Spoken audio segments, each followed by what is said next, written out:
Eclesiastes capítulo 8, nós estaremos lendo a partir do verso 16 até o verso 6. Abra sua Bíblia nesse texto.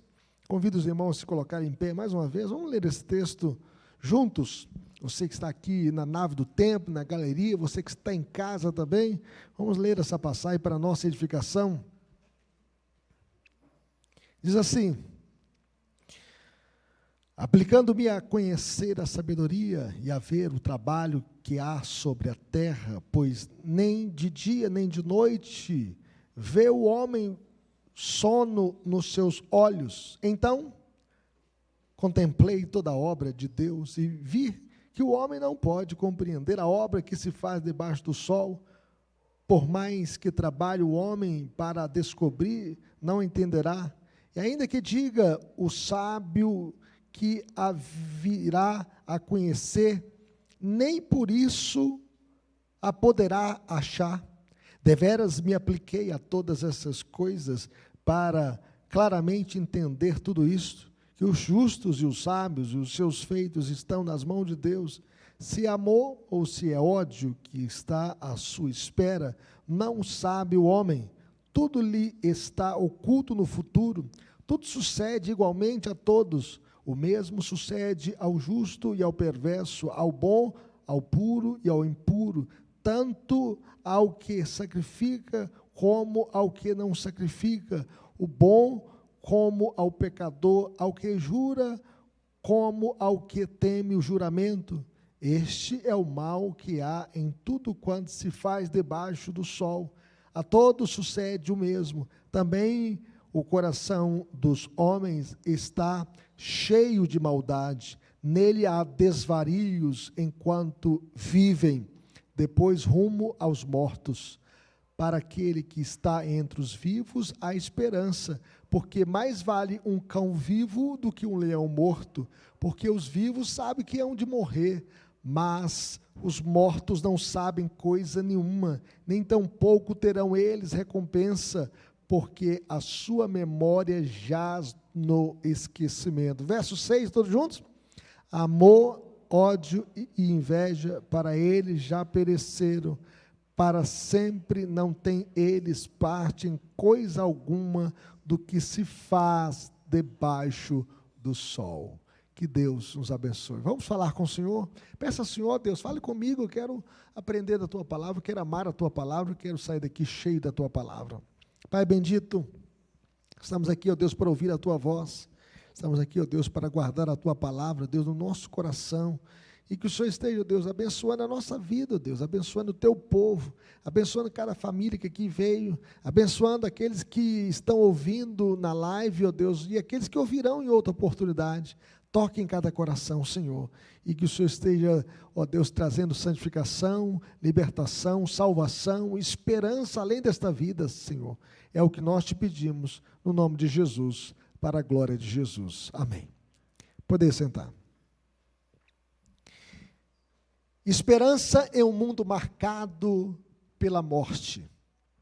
Uma das perguntas mais antigas e universais da humanidade é a pergunta que a pessoa faz o seguinte: vale a pena viver?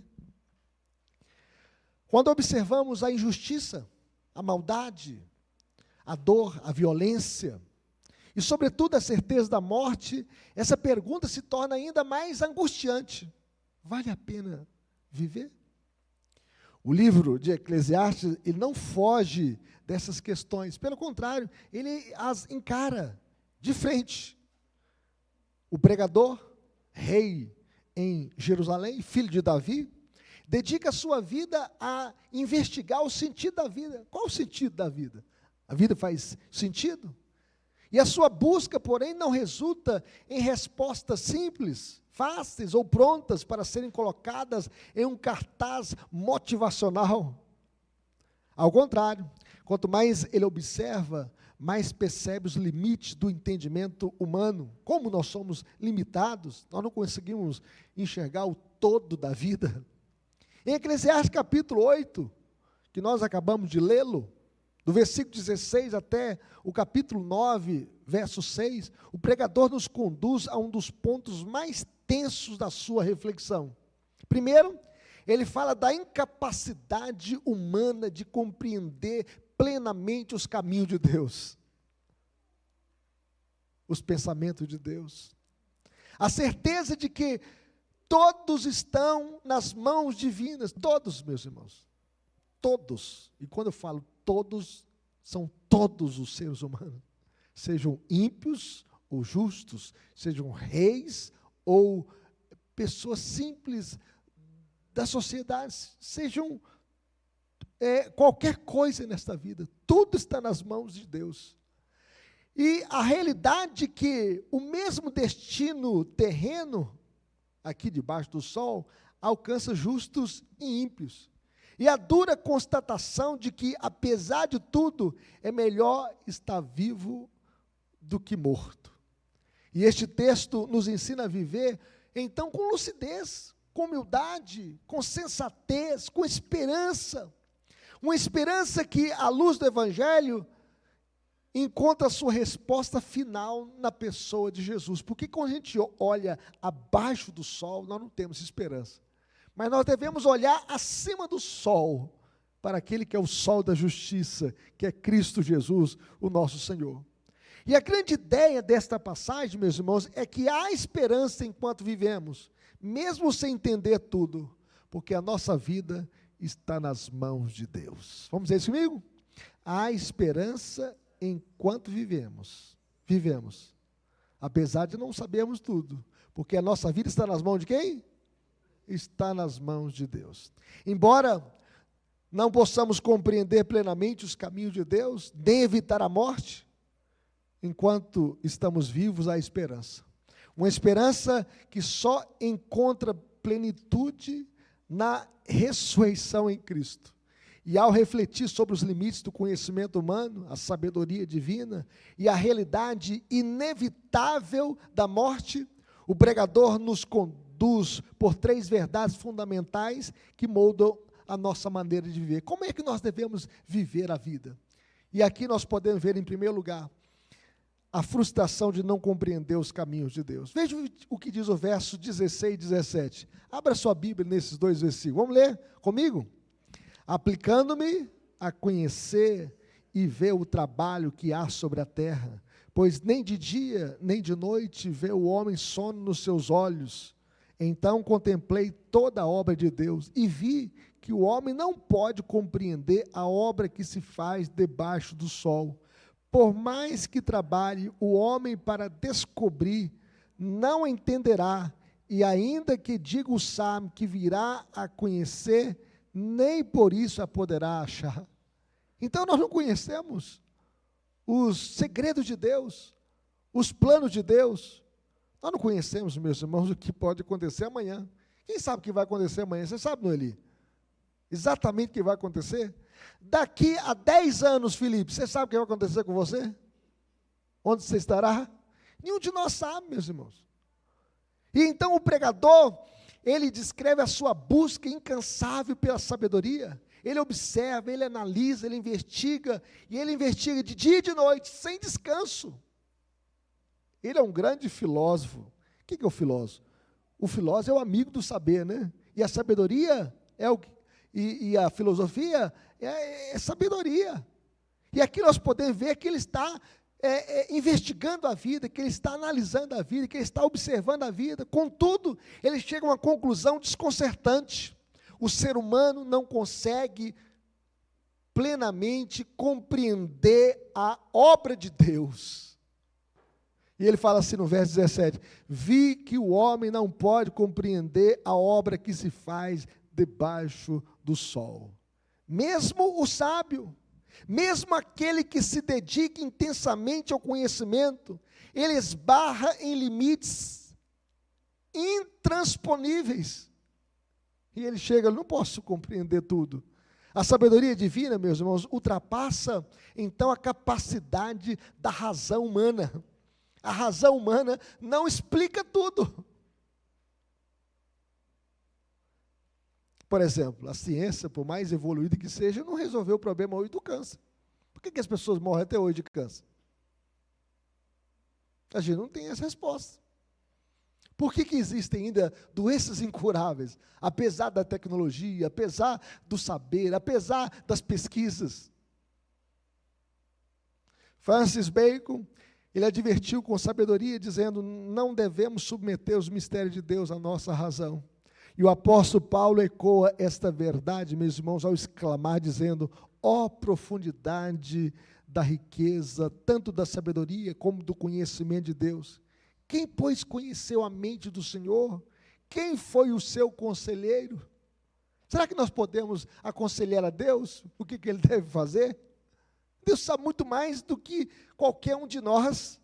Então Samuel Johnson, ao concluir o seu famoso dicionário, ele fez um dicionário, e ele reconheceu que toda busca por conhecimento gera novas perguntas.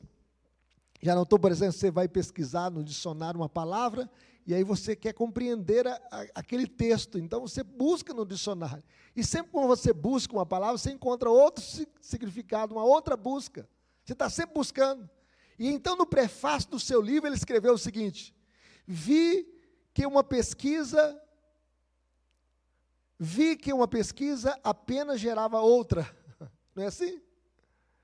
Os meninos que estão na faculdade não estão fazendo a pesquisa, daqui a pouco estão fazendo outra pesquisa. Que livro se referia a livro, que procurar nem sempre significa encontrar, e que encontrar nem sempre significava conhecer, e que, portanto, a busca da perfeição era correr atrás do sol. Eu vi um pastor falando, ele falou que quando era menino, né, ele viu o sol nascer assim, o sol estava no alto da montanha. Aí ele falou com a mãe dele: mãe, né, eu vou lá conhecer o sol está lá naquele alto da montanha.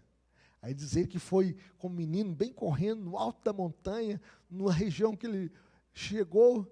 Aí quando ele chegou no alto daquela montanha ofegante, ele viu que o sol estava bem longe dele, mas muito longe dele. E ele desceu tão frustrado. Meus irmãos, quando a gente busca a perfeição nesta vida, é como correr atrás do sol. Conhecer, meus irmãos, não é o mesmo que compreender plenamente. Nós nunca conheceremos plenamente. E assim também é com a vida diante de Deus. A fé cristã não elimina os mistérios, mas nos ensina a confiar mesmo quando não entendemos. Eu lembro da história de um senhor que começou a estudar a Trindade, né? 3 pessoas, um só Deus, da mesma substância, iguais em poder, honra e glória. E aí, então começou a questionar: como assim? 3 pessoas, um só Deus? Não, então são 3 deuses. E ele começou então a duvidar da doutrina da Trindade. E ele foi então para a beira do mar, para refrescar a cabeça, e chegou na beira do mar, ele viu ali uma criança brincando na beira do mar. E aquela criança estava sozinha, era 5 horas da tarde, e ele falou com aquela criança: menino, vai para casa, sua mãe deve estar preocupada com você. E o menino então, né, olhou para ele e falou: não, eu só vou embora para casa, né, quando eu tirar a água toda deste mar e encher, né, esse buraquinho aqui. Aí aquele moço olhou para ele: está vendo, menino? Né? Como é que você vai conseguir tirar essa imensidão de água e colocar num buraquinho que é tão pequeno? Aí o menino olhou para ele e falou assim: são os mistérios de Deus, que são tão grandes, caber na sua cabeça, que é tão pequenininha. Então existem muitas pessoas, meus irmãos, que às vezes querem, né, achar que podem colocar a compreensão de Deus tudo na sua cabeça. A Trindade não está contra a razão, a Trindade está além da razão. E nós podemos ver as marcas da triunidade de Deus em todas as coisas. No elétron, prótons e nêutron, olha bem. Né? Até mesmo no corpo humano. Mente, corpo e alma. Nós podemos ver, né, a triunidade de Deus, né, na obra da criação, porque os céus proclamam a glória de Deus, e o firmamento anuncia as obras das suas mãos. Deus deixou as suas digitais na criação. Então, meus irmãos, Deus não nos chama a decifrar todos os seus caminhos, mas adorá-lo com humildade. O Senhor chegou a dizer através do profeta Isaías: porque os meus pensamentos não são os vossos pensamentos, nem os vossos caminhos, os meus caminhos, diz o Senhor. Porque assim como os céus são mais altos do que a terra, assim são os meus caminhos mais altos do que os vossos caminhos, e os meus pensamentos mais altos do que os vossos pensamentos. A frustração intelectual, meus irmãos, pode se tornar um convite à dependência espiritual. Isso significa que eu dependo de Deus, que eu preciso de Deus mais do que tudo, porque eu sou limitado, mas Deus é ilimitado. E o finito não pode conter o infinito. Por isso nós devemos nos prostrar diante daquele que é infinito, todo-poderoso, todo sábio, onisciente, onipresente. O Salmo 139 mostra assim: se suba aos céus, lá estás. Se faça minha cama no mais profundo abismo, lá estás também. Se toma as asas da alvorada e me detém no confim dos mares, ainda lá me haverá de guiar a tua mão. Não tem jeito de fugir de Deus. Não tem jeito de correr de Deus, porque Ele é onipresente. Mas em segundo lugar, meus irmãos, a certeza de que todos estão nas mãos de Deus. Veja o que diz aí os versículos 1, 2 e 3 do capítulo 9. Vamos ler esses 3 versículos? Olha o que diz o texto. Deveras me apliquei a todas essas coisas para claramente entender tudo isso, que os justos e os sábios e os seus feitos estão nas mãos de Deus. Se amor ou se é ódio que está à sua espera, não sabe o homem. Tudo lhe está oculto no futuro. Tudo sucede igualmente a todos. O mesmo sucede ao justo e ao perverso, ao bom e ao puro e ao impuro, tanto ao que sacrifica como ao que não sacrifica, ao bom como ao pecador, ao que jura, ao que teme o juramento. Este é o mal que há em tudo quanto se faz debaixo do sol. A todos sucede o mesmo. Também o coração dos homens está cheio de quê? De maldade. Nele há desvarios enquanto vivem, tudo rumo aos mortos. E aqui, o escritor de Eclesiastes fala da maldade do coração humano, da depravação humana. O coração humano é uma fábrica de ídolo, o coração humano é enganoso, é pecador. Então, apesar de sua frustração, o pregador afirma uma verdade inegociável: os justos e os sábios e os seus feitos estão nas mãos de quem? Nas mãos de Deus. Tudo que nós fazemos nesta vida, nós fazemos na presença de Deus, e nós estamos nas mãos de Deus. A mão de Deus aqui, meus irmãos, simboliza o quê? Poder, simboliza autoridade, simboliza cuidado, simboliza autoridade. Por exemplo, quando a gente vê Moisés, quando Moisés foi o grande líder, tirando o povo lá do Egito, mas foi a mão de Deus, a mão de Deus. Deus tirou o seu povo do Egito com mão forte e braço estendido.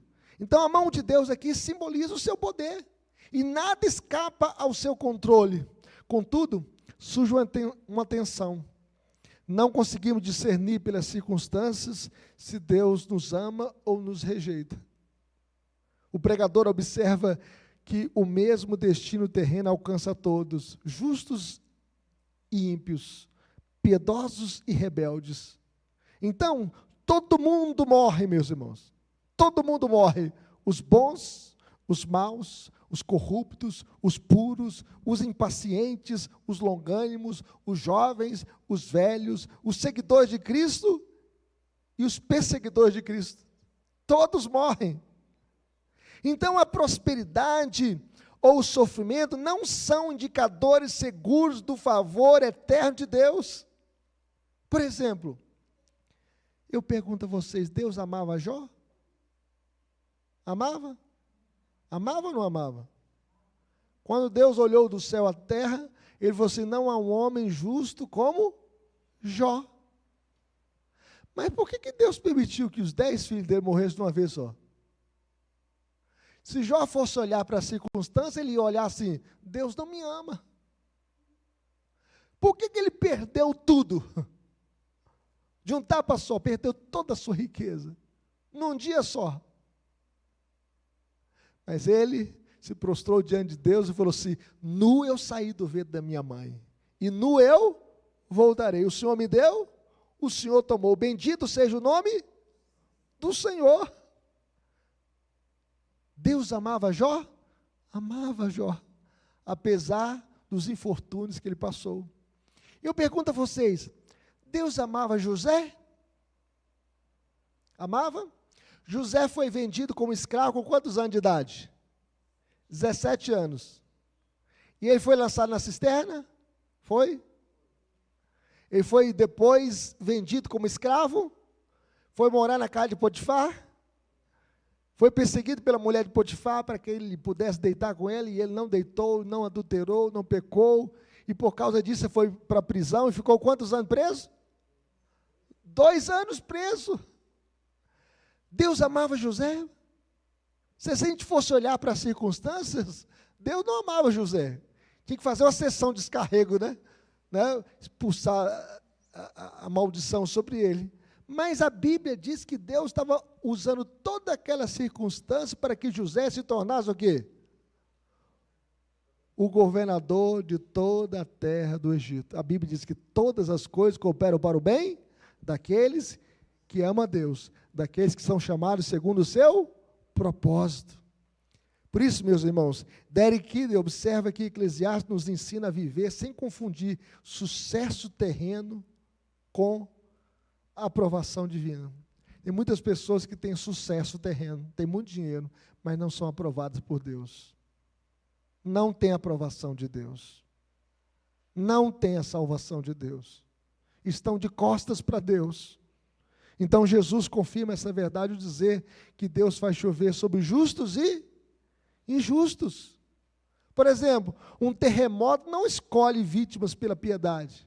Nem uma crise econômica distingue santos de ímpios.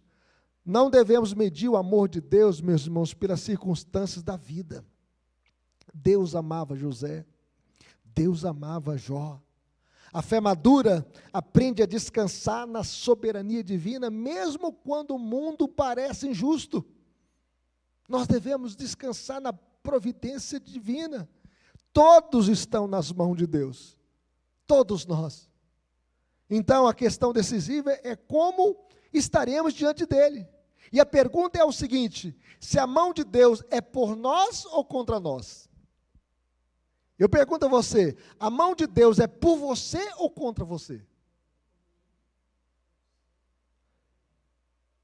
Para o fiel que acredita em Jesus, meus irmãos, a mão de Deus é uma imagem de consolo e segurança.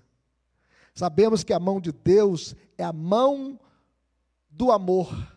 Sabemos disso porque as mãos de Jesus foram furadas na cruz do Calvário. E ele ali na cruz derramou o seu sangue para nos purificar de todo o pecado. As mãos de Jesus foram vazadas naquela cruz para morrer ali por causa dos meus pecados. E as mãos de Jesus foram pregadas na cruz para nos libertar de todos os nossos pecados. Ele veio como Cordeiro de Deus que tira o pecado do mundo.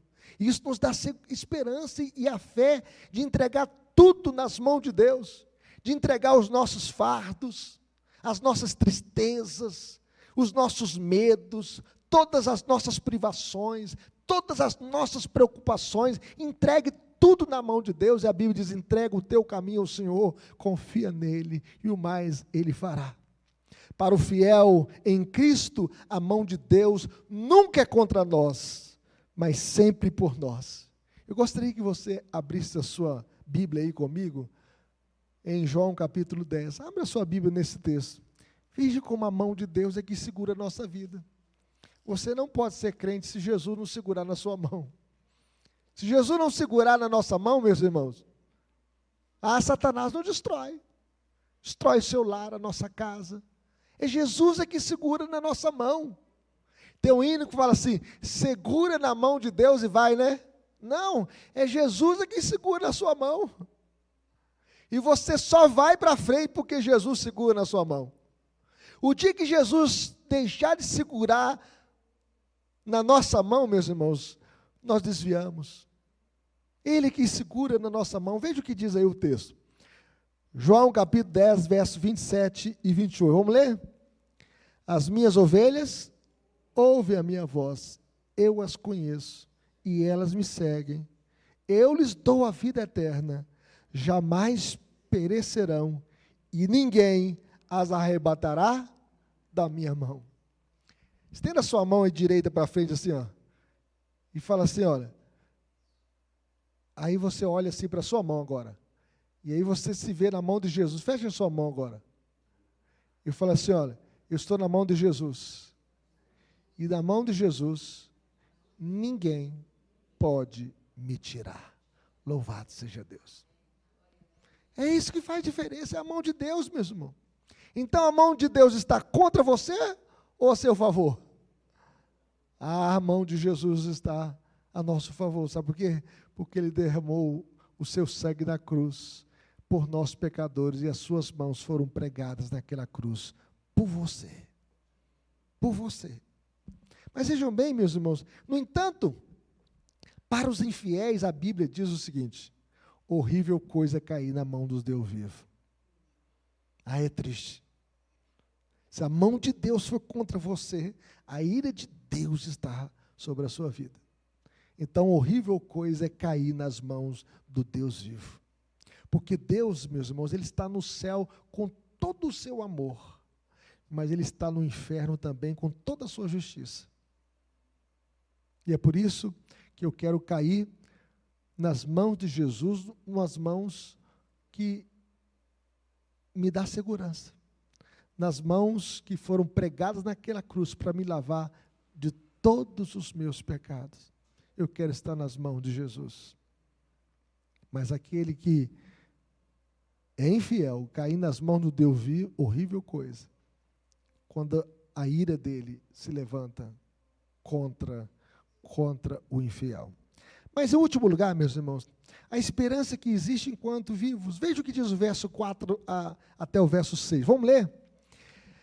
Para aquele que está entre os vivos, há esperança. Porque mais vale um cão vivo do que um leão morto. Porque os vivos sabem que hão de morrer, mas os mortos não sabem coisa nenhuma. Nem tampouco terão eles recompensa, porque a sua memória jaz no esquecimento. Amor, ódio e inveja, para eles já pereceram. Para sempre não têm eles parte em coisa alguma do que se faz debaixo do sol. Então aqui, nós encontramos o quê? Uma das afirmações mais conhecidas de Eclesiastes. Para aquele que está entre os vivos, há a esperança. Porque onde há vida, há esperança. Enquanto o homem está vivo, meus irmãos, há esperança de quê? De se arrepender. É por isso que a gente pode pegar no CTI. É por isso que Jesus perdoou o ladrão na cruz, dizendo para ele, hoje mesmo estarás comigo no meu paraíso. Enquanto o homem está vivo, há esperança de se arrepender. Há esperança de voltar-se para Deus, de emendar os seus caminhos, de viver com sabedoria, preparando-se para morrer. Correlete usa aqui uma imagem chocante. Mais vale um cão vivo do que um leão morto. Vamos dizer isso comigo? Mais vale um cão vivo do que um leão morto. Então, na cultura bíblica, um leão simbolizava o quê? Nobreza, força. O leão é o quê? É o rei da selva. Todos os animais temem o leão. A gente já viu aí aquele programa no Planeta Animal, né? Ali o leão caçando a zebra, né? Caçando a girafa, correndo atrás do búfalo. Ele é temido. O seu rugir, né, estremece. As pessoas, quando vão no zoológico, não vão para ficar vendo ali, né, apenas a zebra, vai ali para ver o leão, não é verdade? Não é só para ver o macaco, é para ver o leão, o rugir do leão. As pessoas vão ali para ver o leão. Então, o leão simboliza poder. O cão naquele tempo, meus irmãos, era um animal imundo, né? E era o cão que era tratado com desprezo, porque ele comia carniça nas ruas, nas praças. Não era aqui o cão, um animal de estimação, né? Cheirosinho, bonitinho, que as pessoas deixam dentro de casa. Era um animal imundo. Ele ficava nas praças comendo os restos de comida e até mesmo animais mortos. No entanto, a situação muda, meus irmãos. Se o leão estiver morto, a mensagem é simples, é que viver é melhor do que morrer. A morte, ela encerra a nossa participação debaixo do sol. A morte cancela o nosso CPF. Não há mais consciência terrena. Os mortos já não sabem coisa alguma. Já não assinam mais contratos. Já não vão para a faculdade. Já não vão para a empresa trabalhar. Já não cantam no ministério de louvor. Não há mais recompensa deste mundo. Não há mais lembrança, a sua memória jaz no esquecimento. Não há mais emoções humanas. Amor, ódio e inveja para eles já pereceram.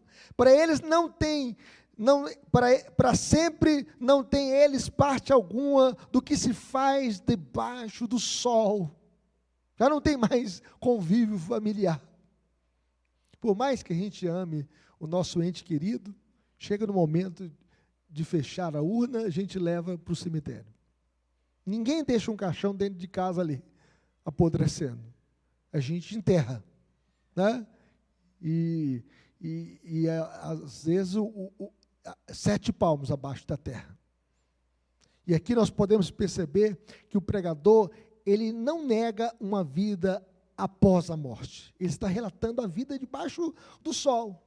Antes, ele descreve o fim permanente que a morte traz para a nossa existência terrena.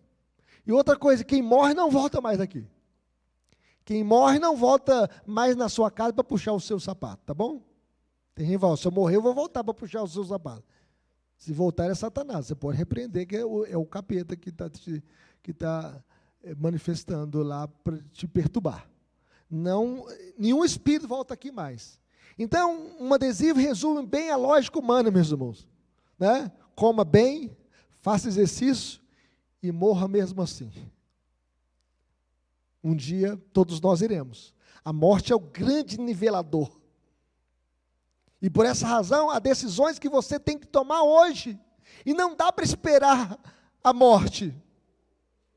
A decisão acerca de seguir Jesus, por exemplo, tem que ser hoje. Porque amanhã pode ser muito tarde. O único tempo de entender as coisas é agora. Depois, não dá mais. Não dá mais.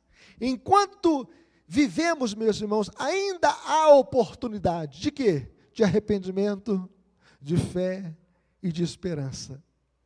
A consciência da morte nos chama a viver com sabedoria e urgência espiritual. E a vida, mesmo difícil, é um dom precioso de Deus. E nós devemos agradecer a Deus por esse dom precioso. Eclesiastes nos leva até o limite da reflexão humana, mas não nos entrega uma resposta final. E essa resposta só se encontra, sabe aonde? Além do sol. Essa resposta só se encontra em Cristo Jesus.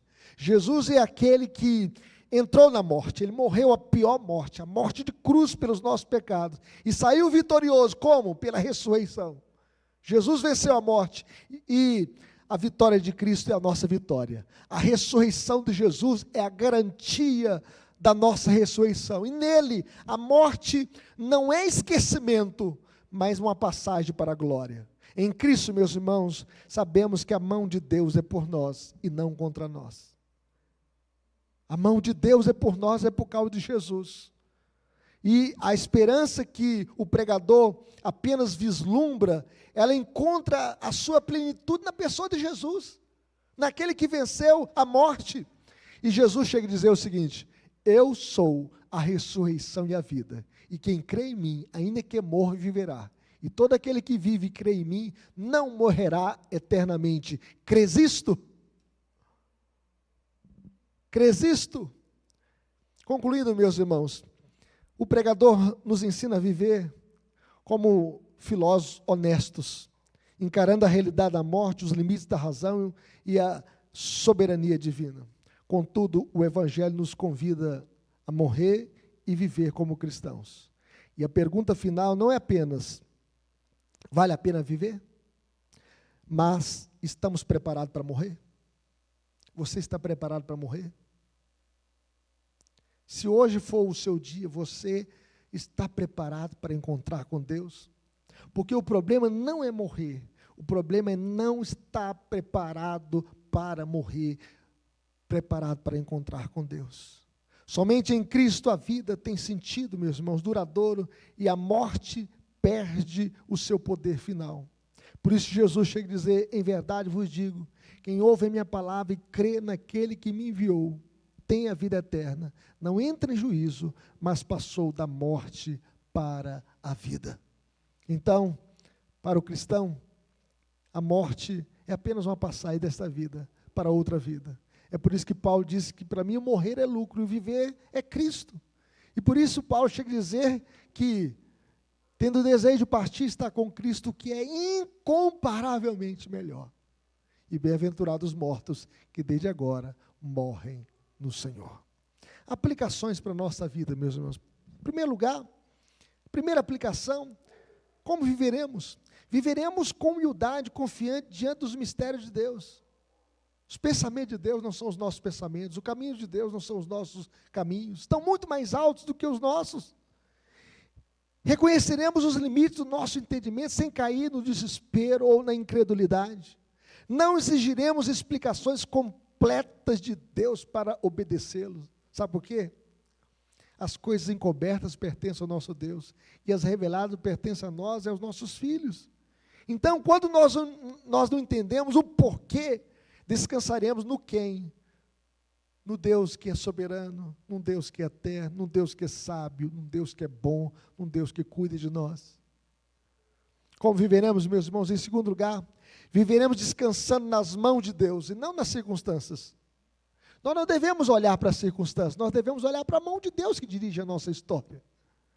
Não interpretaremos o amor de Deus a partir do sucesso, da saúde, ou da prosperidade, da dor, do sofrimento. Aprenderemos a entregar os nossos fardos, os nossos medos, as nossas incertezas nas mãos daquele cujas mãos foram perfuradas por amor a nós. Entregue tudo nas mãos de Jesus, Ele cuida de você, e Ele te ama, e te ama com amor eterno. Em Cristo, meus irmãos, nós viveremos seguros. Seguros. Geralmente a gente faz o seguro do carro, seguro da casa, seguro de vida, né? Mas nós temos a segurança eterna. Seguros, nem a injustiça do mundo, nem a instabilidade da vida, nem a certeza da morte poderão nos arrancar das mãos de Deus. Louvado seja Deus. A Bíblia diz que nem vida, nem morte, nem principado, nem potestade, nem qualquer outra criatura poderá separar do amor de Deus que está em Cristo Jesus, o nosso Senhor. Como viveremos, meus irmãos? Em terceiro lugar, viveremos com urgência espiritual e esperança viva enquanto há vida. Aproveite esse tempo, sabe para quê? Para comunicar o Evangelho para os seus parentes, para os seus amigos, para os seus filhos, para os seus colegas.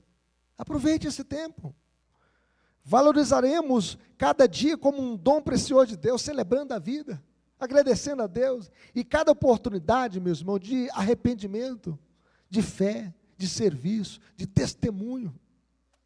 Existem muitas pessoas que no final vão ouvir as palavras mais duras da boca de Jesus. Apartai-vos de mim, malditos, para o fogo eterno, preparado para o diabo e os seus anjos. Mas os filhos de Deus vão receber as palavras mais doces da boca de Jesus. Vinde a mim, benditos do meu Pai, para a posse do reino que vos está preparado desde a fundação do mundo. Então, meus irmãos, não adiaremos decisões espirituais, nem viveremos de forma descuidada, vazia, dando lugar à carne, a Satanás, aos pensamentos profanos, aos pensamentos contra Deus, sabendo que para quem está entre os vivos há esperança. Não existe, por exemplo, acender vela, a missa de 7º dia, de 30 dias, Isso não resolve mais. Não existe orações mais para tirar a pessoa do inferno se ela morreu sem Cristo. Por isso, enquanto a vida há esperança, viveremos com propósito, anunciando Cristo, amando as pessoas, investindo no que tem valor eterno, jamais negociando os valores de Deus.